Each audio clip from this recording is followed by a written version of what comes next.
Ayun mga ma'am sir, nandito ulit tayo sa McFly. Kasama ulit natin si Isabel. At meron ulit dito, Spider ulit. Pero ito, kakaiba to, hybrid na helmet mga ma'am sir. Spider core na puti. So anong meron dito? Dalawang air vents. Ayan, syempre. Yun. So may open and close siyang switch. Ayan.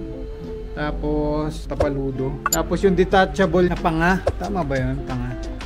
So may switch lang siya sa ilalim mga ma'am sir. Ayun, dalawa. Pagsasabayin mo lang, tapos matatanggal na siya. So parang half face helmet na siya. Ayan. Ito siya. Ang paglalagay niyan, shoot mo lang. Hidiinan mo lang doon. Ayan, itatapat lang naman yan. Ganun lang kadali. So itong hybrid na to ma'am sir, hindi siya ganun ka-safe dito. Kasi hindi ganun katibay. Yun, wala rin siyang chin protector nga, sabi ni Isabel. Ayan, yun na yun, as in. Yung plastic na yun, yun na yun. Hindi siya buo. Pero, gwapo. Diba? Kung sa gwapo. Ayan. Kung trip mo lang mga half face, tanggalin mo lang yun. Ang weight niya ay, baka mo lang 1,400 plus 50 grams. Ayan. Ito ay medium. Spoiler niya, ayan. Detachable, hindi. Naka-fix siya. Ayan. Hindi rin ganun kahaba. Tapos meron siyang air vent din doon na labasan ng hangin. So, yung top niya, ayan lang. At ang nakaka-amaze din dito, ito parang ano, yung sa mga butones lang ng gantong jacket, ayan o. Detachable tong tapaludo niya. Ayan, ayun. Medyo di nyo trip. Ayun lang, gano'n lang kasimple. Push and pull lang. Palitan. Ayaw nila yung color black. May ibang kulay din to. May white na available, pero sa online na nila dito. Okay, so may white din palang option na ganito ma'am sir. Pero may bibili nyo siya online. Posible lang din ilagay. Ayan. Botones. Bubutones nyo lang din. Ayun lang, basta nag-click siyang ganon. Tatlo yan. Ayan. Medyo gutom pa si Isabel. Kakakain lang daw nila pero Matigo. medyo mahina, girl. Hindi siya nakapit. Hindi siya nakatapat, kamo. Ayan. So yan.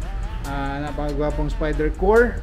So, isang paikot nga dyan, Isabel, para makita naman natin. Ayan. Sige. Ikot mo pa.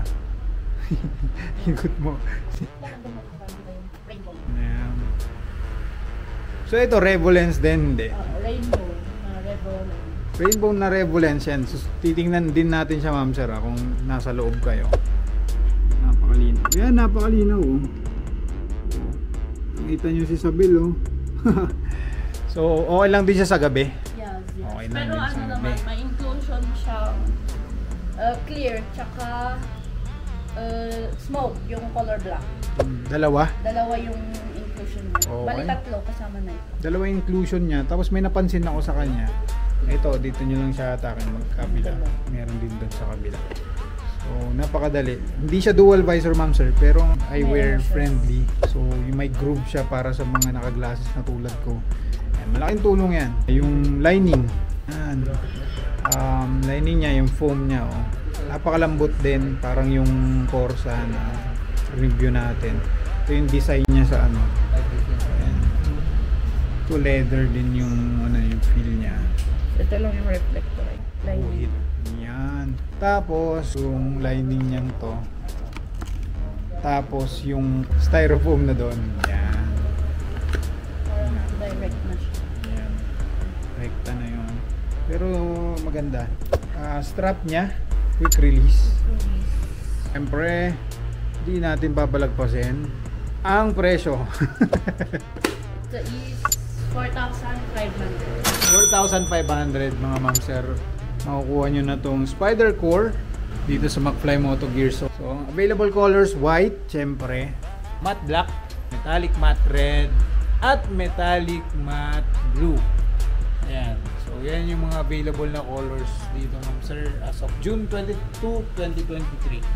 So, ayan, sugod lang mga ma'am sir. At assist kayo ni Isabel. Wapo yan eh oh. Salamat. Let's go.